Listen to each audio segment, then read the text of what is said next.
Nigerian women are indeed very powerful. Whenever we have challenged them, they've risen to the occasion. Ladies and gentlemen, our keynote speaker this evening is the founder and CEO of the Chair Center Group, a diversified group covering manufacturing, retail, banking, security systems. She's an African entrepreneur.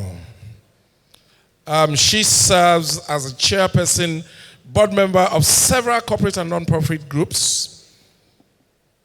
Recently, she was appointed to the Binance Global Advisory Board. In addition, she's a member of the Nigerian Economic Summit Group and served on the Pioneer Board of the Nigerian Sovereign Wealth Fund.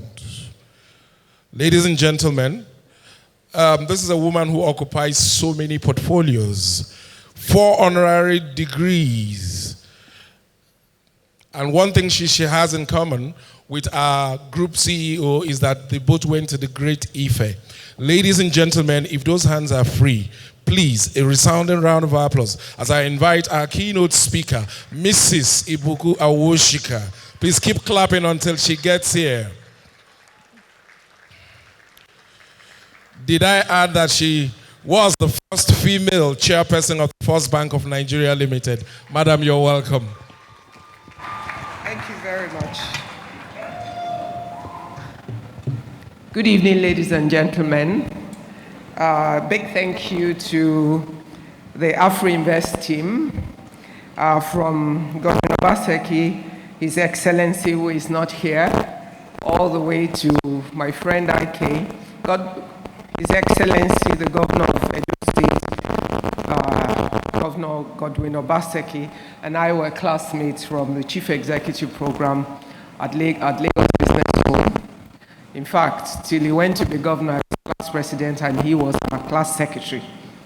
And a very diligent, committed member. So between him and IK, I had no other choice but to say yes to be here this evening. And I'm sorry, I didn't get the dinner brief.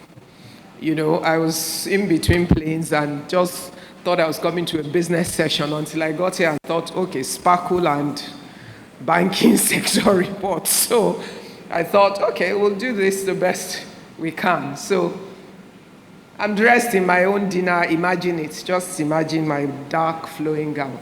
And I'm as elegant as you want for the dinner. Anyway, let's go to the serious business of the Banking Sector Report.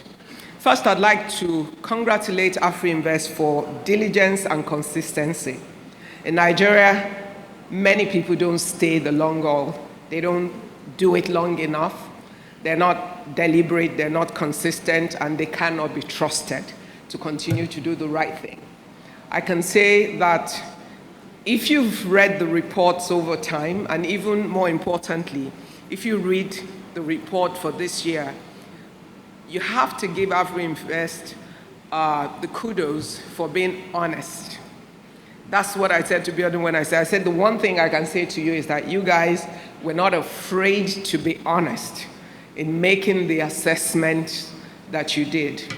But because you've set up for a dinner and for fun, I'm not going to, damage our appetite in any way.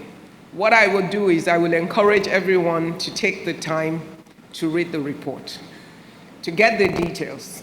This executive summary alone is about 28 pages. So that gives you an idea of the in-depth details that are in the report. But what it does is it helps you to see it in the context of the global view. You can see the whole world and the trend and the challenges of the now. From country to country, you get a sense of what is going on in the global economy. And then you bring it home to Nigeria and you look at our own peculiar issues and the peculiarities that challenge us. But the theme for the report this year is bracing for impact. And that's really where I want to anchor my very short speech, is that in reality, whatever the fundamentals are, and the truth and the details of the challenges that we face, the challenges based on policies, or failure of policy, or ineffective execution of policies, or the challenges that have resulted from some of the actions we've taken over time. Some are cumulative, some are medium term, and some are things we've carried over for a while. The reality is, when we look at the factors at play, we can only go back and tell ourselves, as hopeful as we are, as we look forward to a new election, it always represents an opportunity for change. But you only get the opportunity for that change if the citizenry itself is responsible enough to take the opportunity of the change to effect real change that can impact what we want for the country. Now, there are three key things as I see it, in terms of everything that needs to be done in order to reset the challenges that have been identified in the report and the opportunities that it presents in the future. One, we need courageous leadership. For us as a country, that will require a miracle in some sense. It will require the citizenry in itself being committed to the truthfulness of pursuing the process of having the right kind of leadership that we have. But even when I say that, as I'm saying that to you, I can already answer back myself and say, but we are tied to the process that the political parties operate and the format in which the candidates that we even have to vote for are produced. And therefore, whatever candidates appear from that process, those are the only options that the process permits and allows us to choose. So in this case right now, we have a scenario, and we're going to have to ask ourselves that, do we have a process within the next political cycle to actually have courageous leadership? Why is that important for us? If you go through the report and you see some of the key problems that are weighing us down as a nation, the reasons that make nonsense of the brilliance and the opportunities that Nigerians create, the challenges that undermines the ability of Nigerians to deliver exceptionally within our own shores, but do exceptionally well everywhere else in the world, we would realize that we have a systemic issue that we must have the courage to change. And until we do that, we will probably always be bedeviled with the issue of having a process that delivers to us the right options for us to choose the kind of leadership that we need for the change that is required. You need a leadership that has enough empathy for the citizens of the nation, that has a heart and the commitment, the diligence and the dedication to make hard calls. Leadership isn't about convenient decisions. It's not about convenient calls. It's not about what makes you popular. It's about what needs to be done, because sometimes even when the followership cannot see the long-term impact of what needs to be done, you must have the courage to do what is right in the interest of the nation and have the audacity to stand and fight for what you know will serve the interest of the people, even sometimes when they themselves do not know.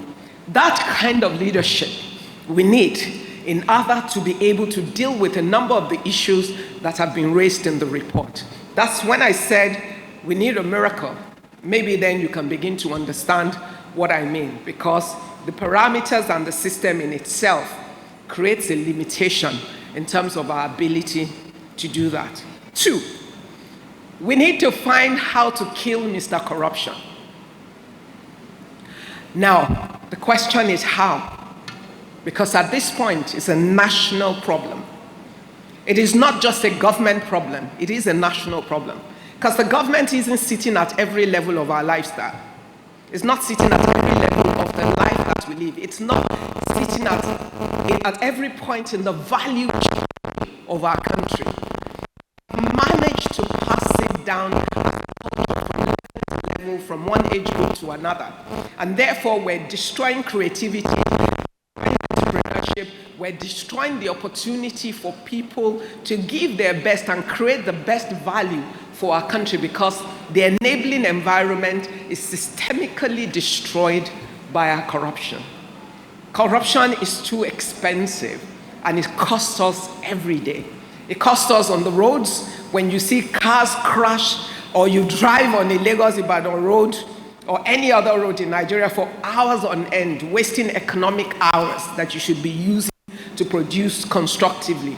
It costs us when people die in hospitals where they do not need to, in a matter where we have already in our budget provided for those things that should make that place work, but it doesn't work, and therefore we lose the lives of our people. It costs us when our 69% population of young people under 45, which every country will die for, because it means that we have a highly productive, energetic population that can think, that can imagine, that can create, that can innovate, but we have managed to create a system that locks them down and makes it impossible for them to maximize their ability within the four shores of our nation.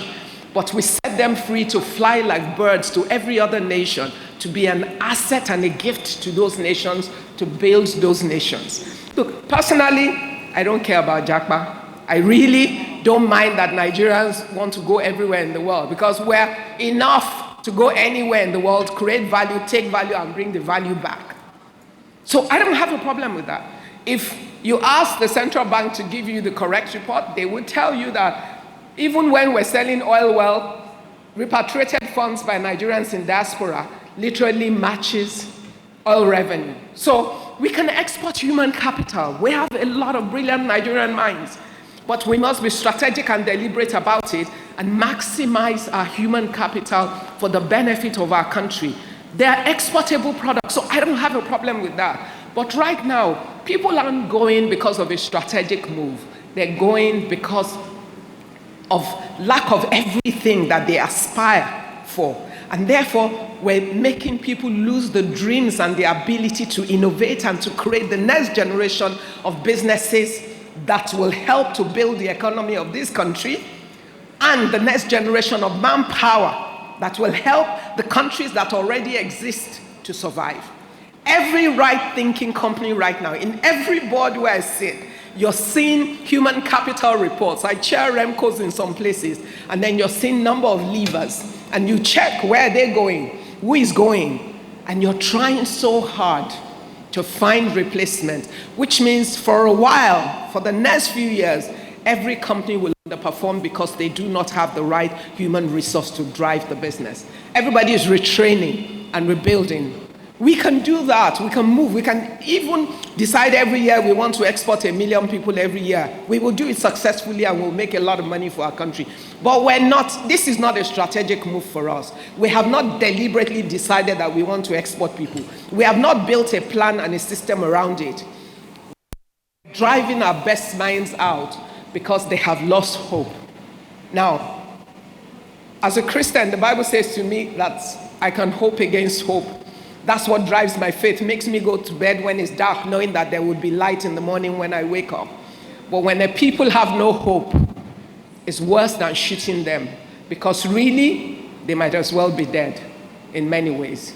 And when we look at all of the issues, we realize that if we do not have courageous leadership, and if we do not find a way to kill corruption before it kills us, and number 3 for me, if we do not find a way to inspire our people to have a committed citizenry, such that we ourselves are gatekeepers at every door where we sit, such that we ourselves are gatekeepers at every door that we pass through, such that we ourselves become accountable and committed to doing the right thing at every place and demanding it of others, such that we ourselves become committed to speaking up for what is right and not what is convenient or profitable for us personally, we will find that some of the challenges, as highlighted in the 2022 report, becomes debt traps